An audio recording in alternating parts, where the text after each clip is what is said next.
Welcome to the Podcast for Inquiry, brought to you by the Centre for Inquiry Canada, a national educational charity supporting your community for reason, compassion, and secular humanist values.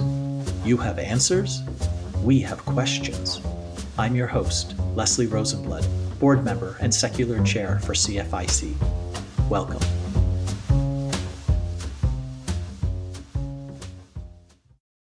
In today's Podcast for Inquiry, I speak with Steve Ironside. Steve is the Ambassador Program Director for Recovering from Religion.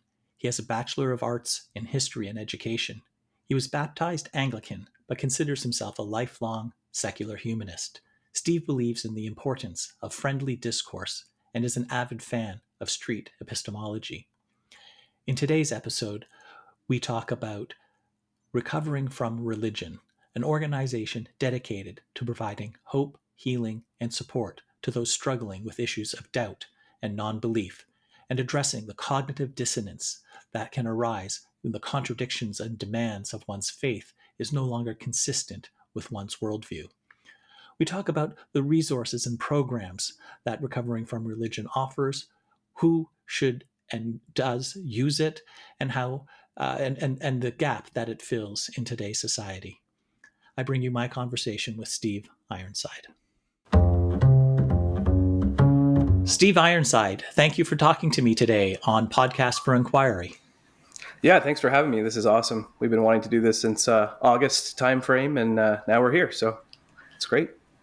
Now, I wanted to speak with you today, mostly about an organization that you're associated with called Recovering from Religion, and I was hoping you could tell me, two things. One, what is Recovering from Religion as an organization, and why is it necessary? Yeah, thanks. So Recovering from Religion was started in 2009 by Dr. Darrell Ray. He wrote a book called The God Virus, which I have a copy of right here.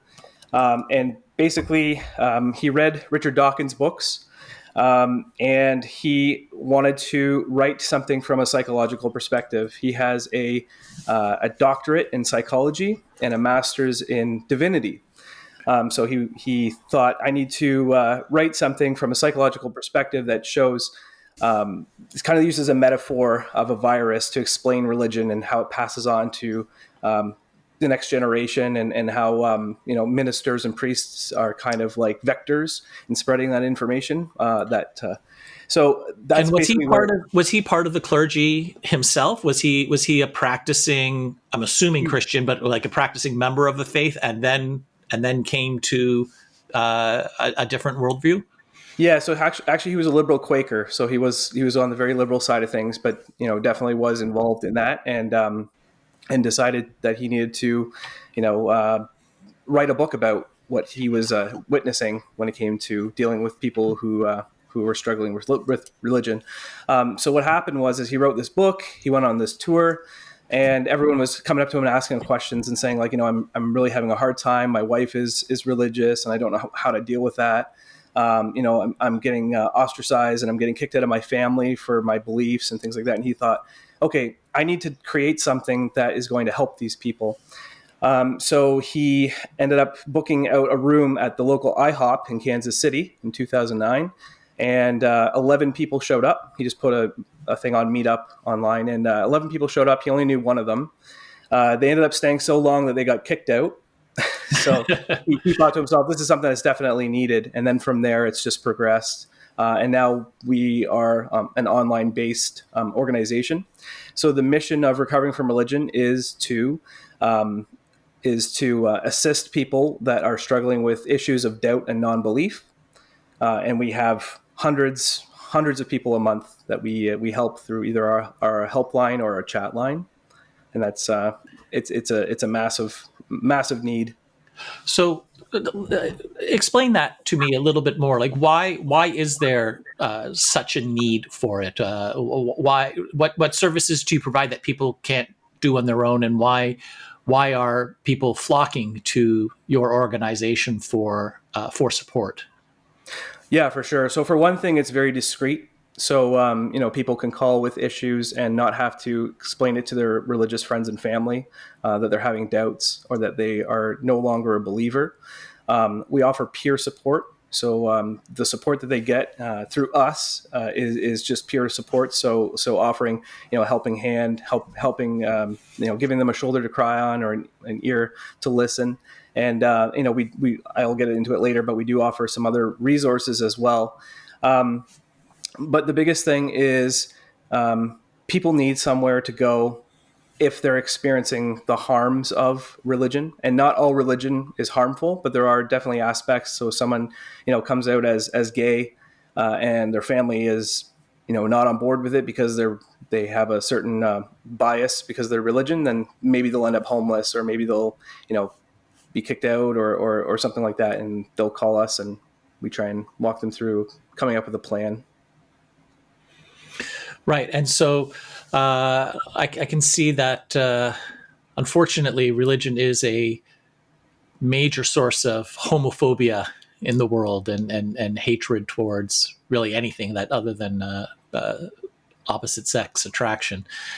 So how does your organization help them? Do you have like local chapters? Is it all online?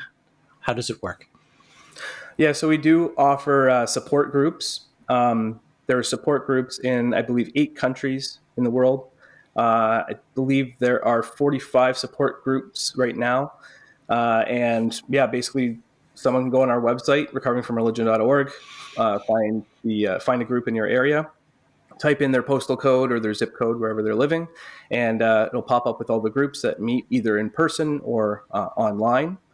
One thing I should mention too, we are not an organization that is trying to deconvert anyone from religion. If someone does come to our organization and needs religious resources, we will give those to them, and we will also direct them to, say they're in a very uptight church and they need something that's a bit more liberal or but more accepting. Then we'll push them usually towards like a Unitarian Universalist church, something like that, where they can still go through their religious practices and rituals, but then not be as judged. So you're not like an atheist evangelist, or you're not actively seeking to deconvert people or to rob people of their faith. You're just, when they're already having doubts or having trouble with living in the faith in which they had been living, you're there to provide like support, comfort, resources, counseling. Yeah. Yeah, absolutely. So, yeah, we meet people where they're at. So if someone is struggling, they say, I still believe in God, but right now I'm having issues with the church that I'm in, then that's when we'll push them towards another church. Or if they say, I'm having fears of, I've been an atheist for a long time, but I'm still having fears of hell, then we'll direct them towards our resource section, which does have quite a few resources on, where did hell come from, where did the idea come from, what religions have said about hell from different perspectives and throughout the years. And we do offer, like I said before, peer support. But if someone needs professional help, we do have a sister organization called the Secular Therapy Project, and that's at seculartherapy.org. You create a profile, and you can reach out to therapists. We have over 600 therapists worldwide, and we have like 30,000 clients that need those services, so they've already signed up. All of the therapists within the Secular Therapy Project have been vetted to make sure they're going to use scientific methods and not use any type of religious messaging.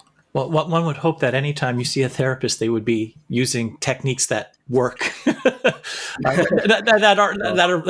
are demonstrated to be effective, and otherwise, I'm not quite sure what to call it. But I'm not sure that therapy or would be an appropriate description, just in terms of accuracy. Yeah, for sure. We've had people call in and say that they've had a therapist that seemed secular at first, but after their second or third meeting, they've said, "Well, have you found Jesus?" Or have you what are your personal beliefs? Do you believe in something higher and spiritual? And some people just don't want that. They want something that's completely secular and it won't even be brought up. Right, and that certainly would be something that I would want from a from a therapist if I went to see one. Uh, and how did you come to join? Like, what is your role in recovering from religion, and how did you come to join the organization? Yeah, so in 2020, when the pandemic hit, I finally decided I have some time that I want to devote to, volunteering, and it's something that's been on my radar for a little while. The atheist community of Austin shows, the atheist experience and Talk Heathen and all those shows kind of always talked about recovering from religion being a great resource for people who are struggling with issues of doubt and non-belief. So I thought that's a great organization for me to get involved with. I submitted an application online. A couple days later, I spoke to someone who does some of the interviews. I don't want to mention who it is, but he's very big in the street epistemology world. So someone might know who that is. Anyway, he spoke to me and we went through an interview. He asked me a bunch of questions. And then a couple of days later, they put me into the training program. I became a helpline agent and I started taking calls and chats. After that, there was a guy named Todd who you met at BajaCon. He used to be our helpline director. And at the time, the helpline director was overseeing pretty much all aspects of recovering from religion. And he had done it for 7 years. And he was like, I'm done. I need to move on. And what happened was the gentleman that took over decided this is too much work for one person. I'm going to break this up into different aspects. So there's something called the online community, which is an invite-only section of our website where people will get an invite if they're still struggling and they want continued support. And then they can join this online community. There's a bunch of channels like a Christian channel, recovering. So like coming out of religion channel, there's a Muslim channel, there's a Jewish channel. It's like whatever your background was or whatever you want to discuss, those are the type of channels you can go in. There's over 2,000 people in there, both volunteers and clients, and they interact on a daily basis. So I became a co-director for the online community with my friend John. So this is a bit of a long story, but so we did that for a while. And then I became an ambassador, which is the outward face of recovering from religion. We're trained to go and present the organization to events like BajaCon. And for BajaCon, I became an ambassador. I went to BajaCon, did that, got a taste for it, thought it was great. And then I applied for the ambassador director position, which was vacant at the time. So that's where I'm at right now, is I'm the ambassador director. So I go on podcasts like this, and I'm also in charge of other people from the organization, training them up to be able to go on podcasts and do events. Right. And just to, so people know, BajaCon stands for the Blue Water Atheist, Humanist, and Agnostic organization. They had their first conference in the summer of 2022 and are having their second, what's going to be an annual event now in the summer of 2023. Now, and I met you there, and I'm glad to have the chance to speak with you again. Happen to know that Steve Ironside is your chosen name. It's, I guess, I'm not quite sure what a pseudonym, a stage name, and I'm curious why, as a public ambassador for recovering from religion, you've chosen to protect your identity and to keep your given name a secret and off the public record. I mean, Leslie Rosenblood is my real name, and I'm doing this under my identity. But you've chosen something different, and I respect that. But I'm hoping you can shed some light as to what informed that decision. Yeah, for sure. So one thing I want to mention is I'm married to a Christian. My wife is a United Church member, and her family is very religious. So I kind of did it at the beginning because I was kind of off the radar when it came to my family. I didn't want them to know what was going on. I became a volunteer at this organization about a year before I ended up telling my wife. And then when you're trained in the helpline, you automatically get trained to be a moderator in the online community as well. And they want you to pick a pseudonym for that. So my pseudonym in there was Ironside. And then as people got to know me in the online community, because I was doing, we have a hangout on Fridays and now on Sundays as well, from 1 o'clock till about 3 o'clock Eastern time. We were doing the hangouts and people got to know me as Steve. So then I just tagged Steve onto that and just became Steve Ironside. And that's kind of how I just continued on with that. But I don't really have a problem with my name getting out there. And there's a few things where my name is on it. This is kind of the pseudonym I go with it's kind of like it's gone too far now where this is what people know me as when it comes to recovering from religion. Right. So it's like your brand. Steve Ironside is your brand. And so you're going to. Yeah, it's kind of like my rapper name. And I was thinking, if you were to have a rapper name, you go a Rose and Blood, make it like Pink Plasma or something like that. Well, I like that. I may have to. Oh, and I just want to ask you if you can let the intro go a little bit longer on this episode, because I love that bass line and I just always want it to go a bit longer. Yeah. If it does go longer on this, people can blame me. Sure. Just a couple more questions. You've mentioned that people come to you or come to recovering from religion when they're starting to have doubts, so is your organization primarily for people trying to reconcile like the thoughts that they're having with the way they've always lived their life, or do people come to you when they're like in a state of crisis, like for example, if someone comes out as gay or a non-believer, depending on what country they're in or the nature of their family, they could face exile or like being kicked out of the house, threats of violence, and even in some places death. You can be killed for being gay or not believing in the faith of your community or your parents. Where in that spectrum, where does recovering from religion fit? And it can be in more than one place, of course.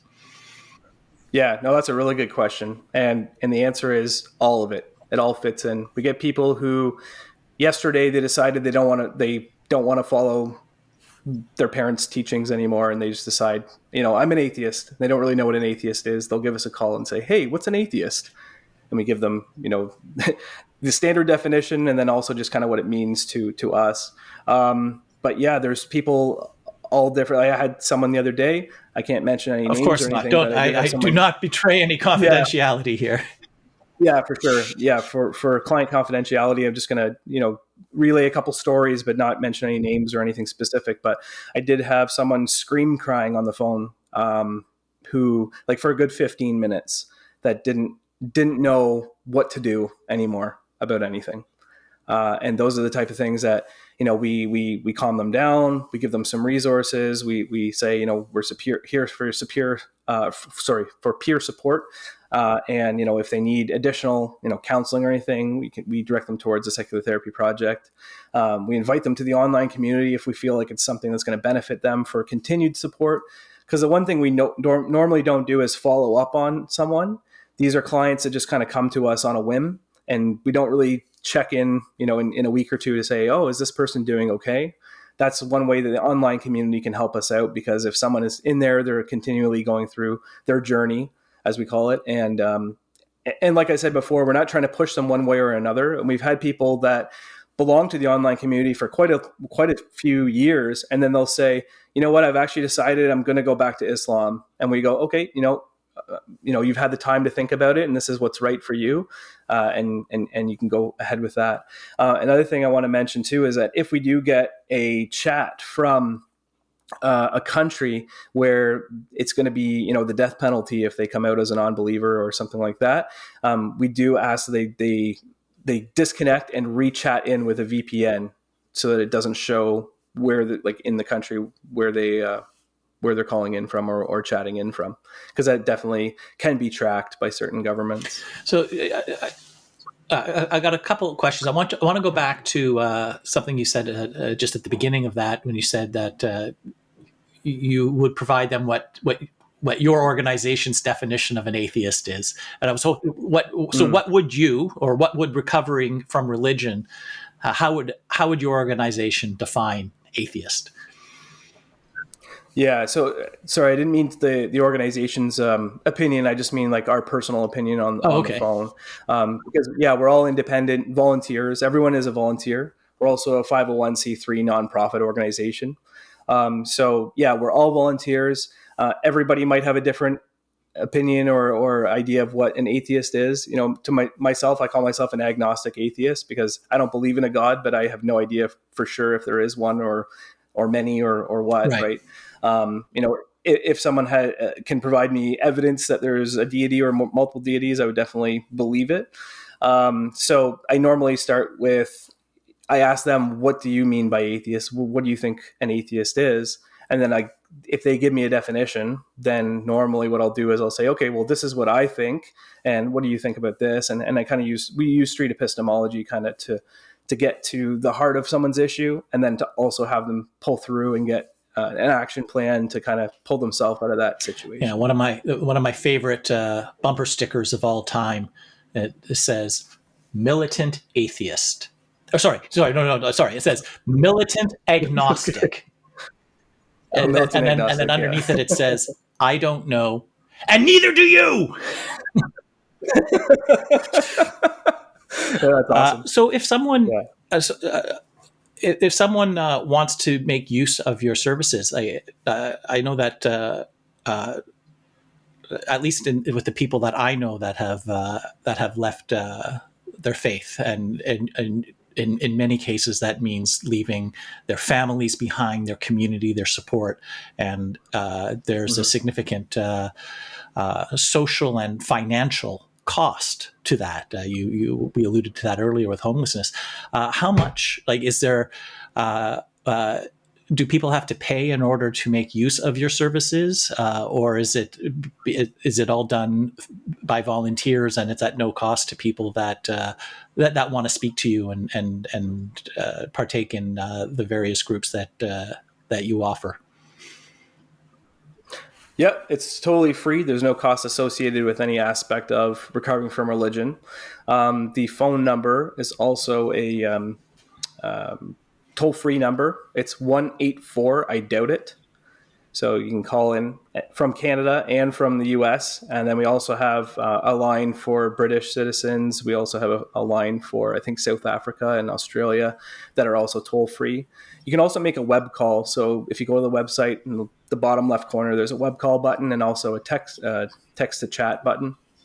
All of the support groups and everything, there's other things I'm going to mention as well, but they're all free and included just calling in or going to our website. The only thing that charges would be the secular therapy project, and that is once you create an account and you reach out to therapists, you negotiate with the therapists what you're going to be paying. Or I'm not sure how that works exactly in Canada, because I think in Canada here we need a doctor's prescription or like we need a referral to go to a therapy, I think. So I'm not sure how that works in Canada, because we do have the healthcare system here. But in the States, that's what they do, is they negotiate the price, and if they have insurance, then they deal through the insurance. But that would be the only cost, would be the secular therapy project on their own there. Another couple things I wanted to mention is that we do on Monday nights at 8 p.m. Eastern, there's something called RfRx Talks, and it's kind of like a TED Talks, where we'll bring in a guest and they'll talk for about an hour. And then after that talk, they have a question and answer period where you can unmute yourself, ask your question, and then mute yourself again. And then after that, there's like a 3 or 4 hour hangout where everybody that's in the Zoom meeting can just hang out and chat and talk to the guest. And we've had really cool people like Mandisa Thomas from Black Nonbelievers. We've had Anthony Magnabosco, street epistemologist. We've had Dr. Del Rey himself has been there. It's an incredible thing. Okay, well, that sounds actually quite interesting. I will put a link to that in the show notes. So if anyone is interested in these RfRx talks, then just follow the link. And yeah, that'd be awesome. And I mean, if you wanted to present, we could get you there as a guest as well, and you can present for about an hour on CFIC, and have that question and answer period and then some hangout after, if that's something that you're interested in. Sure. I guess it would be a little bit different. I was fortunate enough, I guess, given my current philosophical worldview, I was raised in a culturally Jewish household, but only a nominally religious one. So the transition from how I grew up in a Jewish household to being a non-believer was a fairly short journey, and about the only reaction I got from my family was a kind of cocked eyebrow from my grandmother, and she said, "You don't believe in God, really?" And then a hug and a kiss, and the conversation continued. So and I've spoken with people who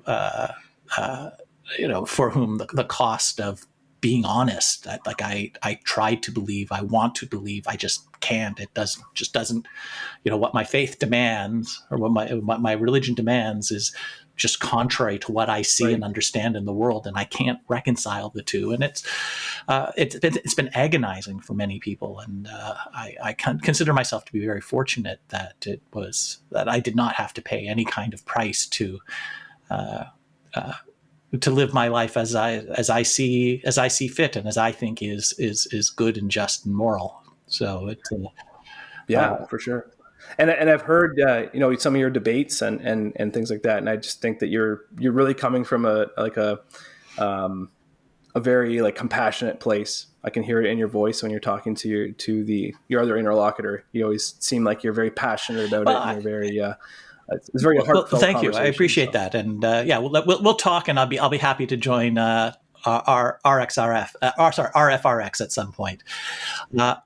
So awesome. Yeah. What else? Is there anything else that you'd like our listeners to know about recovering from religion?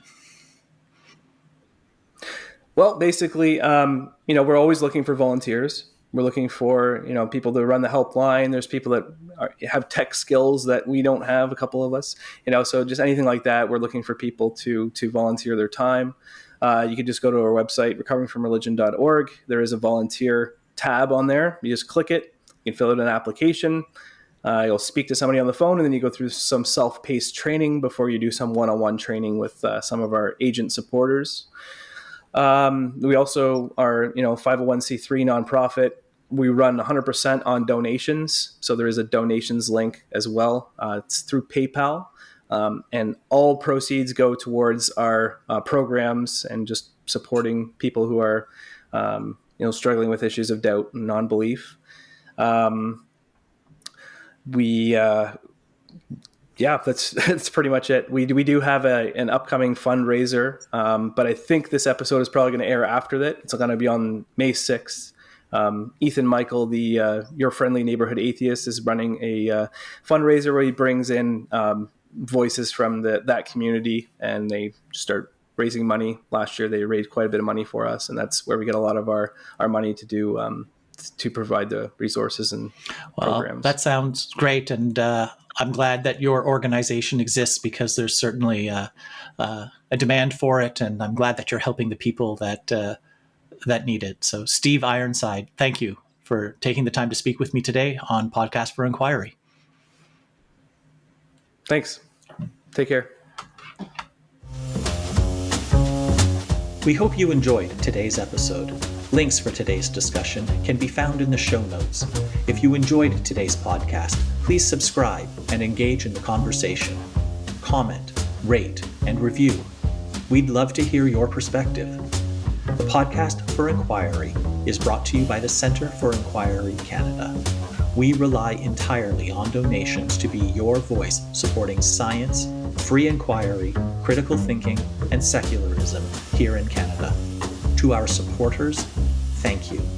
If you have not yet contributed, please consider making a donation at centerforinquiry.ca/donate, or becoming a member for only $30 per year at centerforinquiry.ca/join. Your support will help make it possible for us to continue making our collective demand for reason and evidence-based decision-making everywhere. CFIC is on the web at centerforinquiry.ca. Find us on Facebook and follow us on Twitter at CFI Canada. Podcast for Inquiry is produced and edited by Matt Payne. Nikolay Nikitushkin, and Martin Zelinsky. Music by Anthony Luzaro. See you next time.